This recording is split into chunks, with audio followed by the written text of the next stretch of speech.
Notre présentation a porté sur la fabrication et la manufacture du djegele, c'est-à-dire les instruments constitutifs de l'orchestre de djegele chez les Sénéfos de Côte d'Ivoire.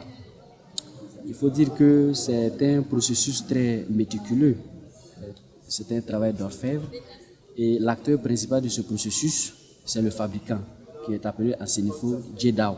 Effectivement, le Djedao, c'est pour devenir Djedao, il faut véritablement beaucoup de qualités. Il faut être notamment observateur, il faut être grand imitateur, il faut aussi avoir des qualités de sculpteur pour le devenir.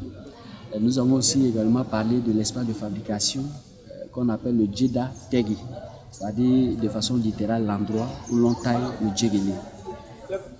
Cet endroit, il est généralement aménagé de façon sommaire et il y a deux entités essentielles qui le composent, notamment l'espace de fumage et l'espace d'accordage ou de montage. Pour les matériels de fabrication, il faudra retenir pêle-mêle qu'il y a aujourd'hui la tronçonneuse qui a remplacé, j'allais dire, la hache traditionnelle qu'on appelle en sénéfo panang ou pan. Il y a aussi la scie qui est intervenue. Il y a les rabots qui sont intervenus pour faire un travail de polissage. Il y a aussi les couteaux qu'on appelle monglé. Il y a les herminettes qu'on appelle katal. On prend ça pour doler le bois. Les essences qui interviennent dans la fabrication, en l'occurrence le bois de veine dont le nom scientifique est le Pterocarpus erinaceus ou africanus. Il faut dire que le travail de récolte même de l'essence est soumis à une connaissance rigoureuse de savoir lié à l'univers. L'essence ne se récolte pas n'importe comment. Elle ne se récolte pas aussi dans n'importe quelle condition. Mais ce qu'il faut retenir, c'est que, grosso modo, l'essence doit avoir vécu au moins 30 ans. Les fabricants savent, par une technique qui leur est propre, quelle est l'essence qui remplit ces critères d'âge. Mais mieux, quand la mort, on va dire ça comme ça, est intervenue à l'issue des 40 ans, parce qu'en dessous de 40 ans, ça ne peut pas servir à fabriquer le djegele. Mais quand la mort intervient à 40 ans, il faut attendre au moins entre 5 et 15 ans pour que le processus de desquamation, c'est-à-dire du détachement des écorces, s'amorce et prenne fin pour qu'on vienne couper le tronc. C'est cette qualité d'essence qui peut véritablement servir à fabriquer le djegele. Mais ce qu'il faut aussi comprendre, c'est que ce n'est pas toutes les essences. Je veux dire, le bois de veine, ce n'est pas tous ces arbres-là qui peuvent servir. Il y en a qu'on récolte et qui ne servent pas. Finalement, je veux dire, le monsieur ne peut pas fabriquer son balafon avec. Donc, il faut maîtriser cette technique-là. Il faut avoir ce art-là de déceler les bonnes et mauvaises essences sans même l'avoir récolté. Donc vous voyez que c'est des choses que les sachants, eux seuls, sont les seuls, je veux dire, à les connaître, à les maîtriser. Vous savez, le balafon, c'est le cadre, c'est les lames.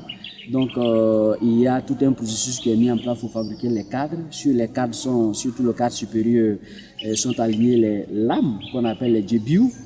Et il faut dire que le sport, vous le remarquez très bien, il a une forme trapézoïdale, c'est-à-dire que c'est une forme de trapèze. Donc c'est une œuvre architecturale et artistique en tant que telle. En définitive, il faut comprendre que la fabrication ou le processus de fabrication du djegele répond au moins à 3 domaines dans les 5 domaines du patrimoine culturel immatériel, notamment la langue comme vecteur du patrimoine culturel immatériel. Ça veut donc dire quoi? Ça veut dire que de façon concrète, ça fait des lustres que le djegele existe dans la société sénéfo. Son existence est même confondue à l'existence du peuple en tant que tel. Alors, si cette technique de fabrication a subsisté et s'est pérennisée jusqu'au jour d'aujourd'hui, ça veut donc dire que la transmission s'est faite d'une certaine façon.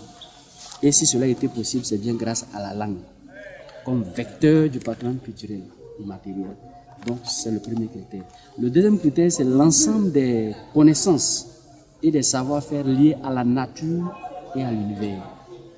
Je vous ai dit, la fabrication requiert une connaissance de la société, de l'univers dans son organisation cosmogonique. Vous trouvez donc que le processus est soumis à des rituels. On ne coupe pas l'arbre comme ça. On va offrir un poulet pour demander la permission des génies.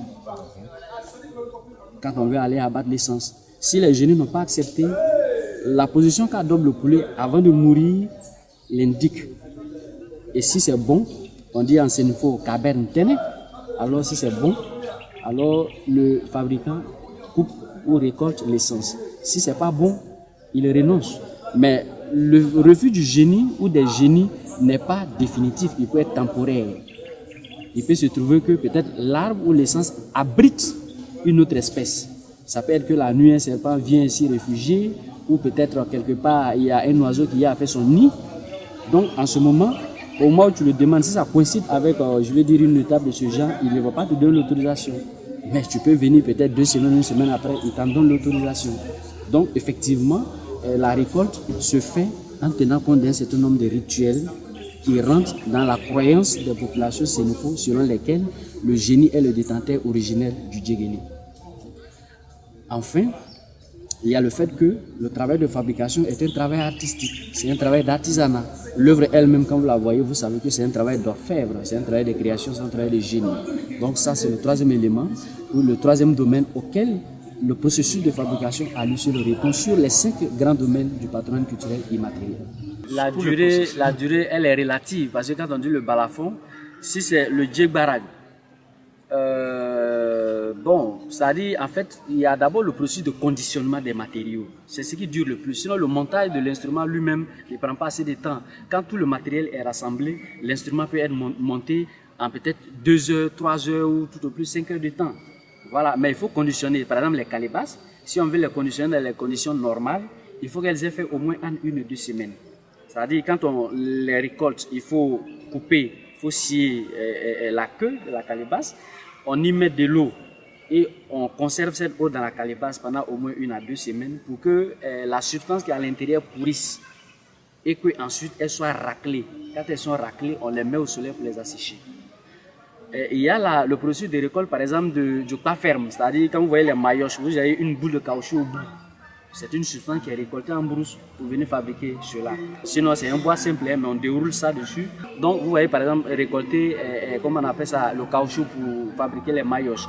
Récolter le caoutchouc pour coller les cocons d'araignée sur les calebasses. Les calebasses elles-mêmes les préparer, les conditionner, etc. C'est ça qui prend beaucoup de temps, fabriquer le cadre. Sinon, quand tous ces éléments sont réunis, la fabrication en elle-même, voilà, je crois qu'en 2 jours, 3, en une journée, le monsieur est aidé de ses apprentis, il peut faire même 3 djegbarag le même jour. Les matériaux sont réunis. Donc si vous voulez qu'on fasse peut-être un calcul mathématique, bon, disons un mois. Voilà, parce que ça ne peut pas aussi se faire de façon industrielle. Sinon, le gars va vous faire un travail très bâclé, alors que c'est des notes qu'il faut ressortir. Voilà, sinon, s'il le fait dans la présentation, ça ne va pas durer. Ça va pas durer et ça ne va pas bien résonner.